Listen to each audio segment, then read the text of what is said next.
ಇದು new year 1/1/2026ನೇ video. ಏನಂದರೆ ಈ ಸರಿ ನನಗೆ ವೈಕುಂಠ ಏಕಾದಶಿಗೂ ದೇವಸ್ಥಾನಕ್ಕೆ ಹೋಗೋಕ್ಕಾಗಲಿಲ್ಲ. ನ್ಯೂ ಇಯರ್ಗೆ ಇದಕ್ಕೆ ಹೋಗೋಣ ಅಂದ್ಕೊಂಡಿದ್ವಿ, ಅನ್ನಪೂರ್ಣೇಶ್ವರಿಗೆ. ಅದಕ್ಕೂ ಕೂಡ ಹೋಗೋಕ್ಕೆ ಆಗಲಿಲ್ಲ.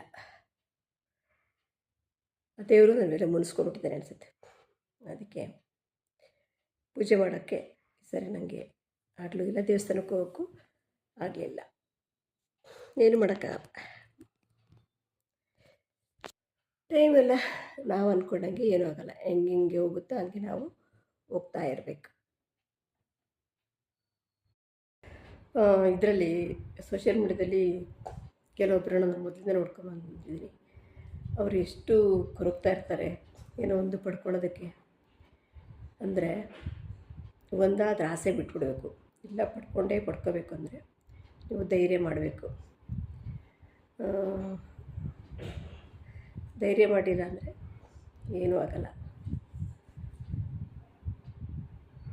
ನನಗಂತೂ ನೋಡಿ ನೋಡಿ ನೋಡಿ ಅವ್ರ ಸ್ಥಿತಿ ಪಾಪ ಅನಿಸುತ್ತೆ ನೋಡಿದ್ರೆ. ಎಲ್ಲೆಲ್ಲೋ ಧೈರ್ಯ ತೋರಿಸೋರು ಅವ್ರಿಗೆ ಬೇಕಾದ ಕಡೆ ಧೈರ್ಯ ತೋರಿಸಲ್ಲ. ನಾನಂತೂ ಈಗ ಆ ಥರ ಮೈಂಡ್ಸೆಟ್ಟೇ ಇಲ್ಲ. ಈಗ ಹೆಂಗಾಗ್ಬಿಟ್ಟಿದೆ ನನ್ನ mindset, go with the flow. ರಿಯಾಲಿಟಿನ ಅರ್ಥ ಮಾಡ್ಕೊಂಬಿಟ್ಟಿದ್ದೀನಿ. ಈಗ ವಾಸ್ತವಕ್ಕೆ ಬಂದುಬಿಟ್ಟಿದ್ದೀನಿ. ನನ್ನಲ್ಲಿರೋ ಭ್ರಮೆಗಳೆಲ್ಲ ಹೊರಟೋಗ್ಬಿಟ್ಟಿದೆ. ಏನು, ನಾನು ನನ್ನ ಮನೆ ಅಷ್ಟೇ, ನಮ್ಮ ಕೆಲಸ, ನಮ್ಮ ಕಾರ್ಯ, ಅಷ್ಟಕ್ಕಷ್ಟೇ ನಾವು ಬೆಲೆ ಕೊಡಬೇಕು. ಬೇರೆದಕ್ಕೆ ಬೆಲೆ ಕೊಟ್ಟರೆ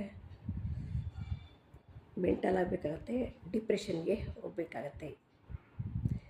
ನಾವು ನಮ್ಮ ಮನೆ ಅಷ್ಟೇ, ಅದೇ ಶಾಶ್ವತ, ಇನ್ನೆಲ್ಲ ಫೇಕ್.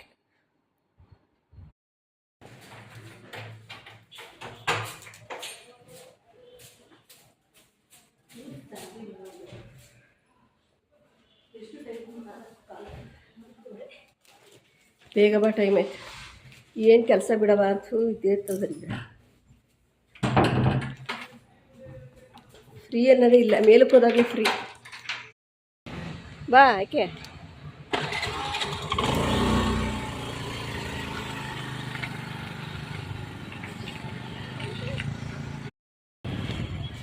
ಎಸ್, ಕಂಟೆಂಟ್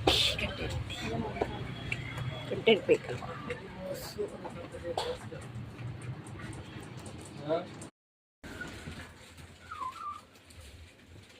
ಇದರಲ್ಲೇ ಇನ್ನೊಂಥರ ಕೆಂಪುದು ಬರುತ್ತಲ್ಲ, ಇದು ರಾಜಮುಡಿಯಲ್ಲಿ ಅದೇ ಇದೆಯಲ್ಲ, ಅದು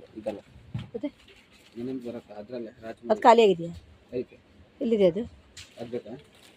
ಇದೇ ಕೊಡಿ. ಮತ್ತೆ ಈಗ ಅದಕ್ಕೆ ಬೇರೆದಕ್ಕಂದರೆ ಎಕ್ಸ್ಟ್ರಾ ತಗೋಬೇಕಾಗ್ತದೆ. ಇದೇ ಕೊಡಿ ಅಂತ. ಹ್ಞೂ,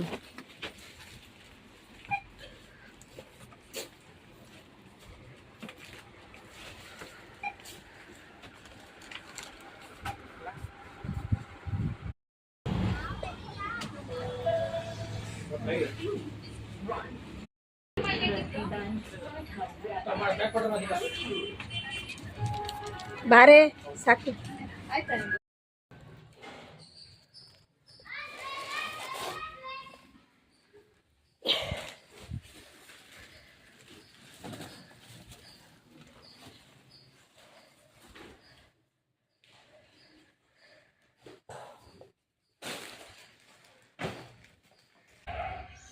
ಗೈಸ್, ಸುಮಾರು ದಿನ ಆಗಿತ್ತು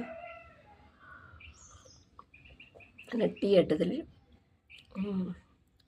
ಟೀ ಕುಡಿಯೋಕ್ಕೆ ಇವಾಗ ಕೊಡ್ತೀನಿ. ಇವತ್ತು ಜನವರಿ 1, 2026.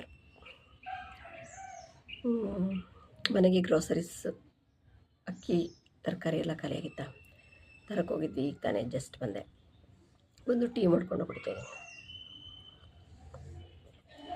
ಮನೆಗೆ ಯಾರಿಗೆ ದುಡ್ಡು ಕೈಯಲ್ಲಿ ನಿಲ್ತಾ ಇರೋಲ್ಲ ಅಂಥವ್ರು ಏನು ಮಾಡಬೇಕಂದ್ರೆ, ನಿಮ್ಮ ಮನೆ ಹತ್ತಿರ ಇರೋ ಟೆಂಪಲ್ ಯಾವುದಿದೆ ಅದಕ್ಕೆ ಭಾನುವಾರ 10 ಗಂಟೆ ಒಳಗಡೆ ನಿಮ್ಮ ಇದು ದೀಪ ಹಚ್ಬೇಕಂತೆ. ಎಳ್ಳೆಣ್ಣೆಲ್ಲಾದರೂ ಹಚ್ಬೋದು, ಕೊಬ್ಬರಿ ಎಣ್ಣೆಲ್ಲಾದರೂ ಹಚ್ಬೋದು. ದೀಪ ಹಚ್ಚೋದ್ರಿಂದ ನಿಮ್ಮ ಮನೆ ಹತ್ರ ಇರೋ ದೇವರಿಗೆ ದುಡ್ಡು ಕೈಯಲ್ಲಿ ಉಳಿತದೆ.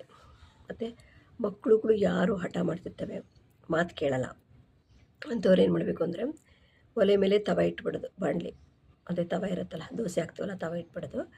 10 ಬೆರಳುಗಳನ್ನು ಹಾಲಲ್ಲಿ ಅದ್ದಿಸ್ಬಿಟ್ಟು ಆ ತವ ಮೇಲೆ 5 ಸರಿ ಚುಂಬಿಸ್ಬೇಕು. ಆ ಥರ ಮಾಡೋದ್ರಿಂದ ಮಕ್ಕಳುಗಳು ಮಾತನ್ನು ಕೇಳ್ತಾರಂತೆ. ಇದು 2ನೇ ಟಿಪ್.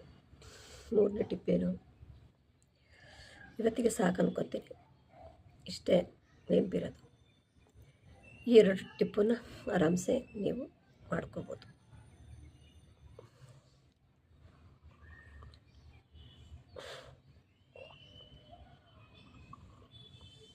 ನೋಡಿರಿ, ಮೊನ್ನೆ ಎಲ್ಲ ನಾನು ತಲೆಗೆ ಹಾಕಿದ್ದು, ಇವತ್ತು ತಲೆ ಸ್ನಾನ ಮಾಡಿದೆ. ಚುಚ್ಚುರಾಲ ವೈಟ್ ಹೇರ್ಸ್ ಕಾಣ್ತಿದೆ, ಮತ್ತು ಹಚ್ಬೇಕು ಅದಕ್ಕೇನಾದರೂ. ಇನ್ನೊಂದು ತಲೆಗೆ ಹೇಳೋದಾದರೆ ಇನ್ನೊಂದು ಟಿಪ್ ಹೇಳ್ತೀನಿ. ಕಾತಾ ಪೌಡರು ಅದೊಂದು ಮರದ ಚಕ್ಕೆ ಅಂತೆ. ಅದರಿಂದ ಕೂದಲು ಬ್ಲ್ಯಾಕ್ ಆಗುತ್ತಂತೆ.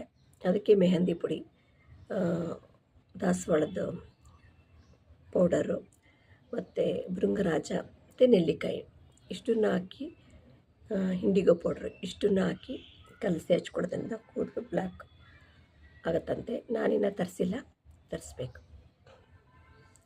ಮತ್ತು ಶಾಂಪೂನ ನಾನು ಮನೆಯಲ್ಲೇ ಮಾಡ್ಕೊಳ್ಳೋಣ ಅಂತ ಇದ್ದೀನಿ.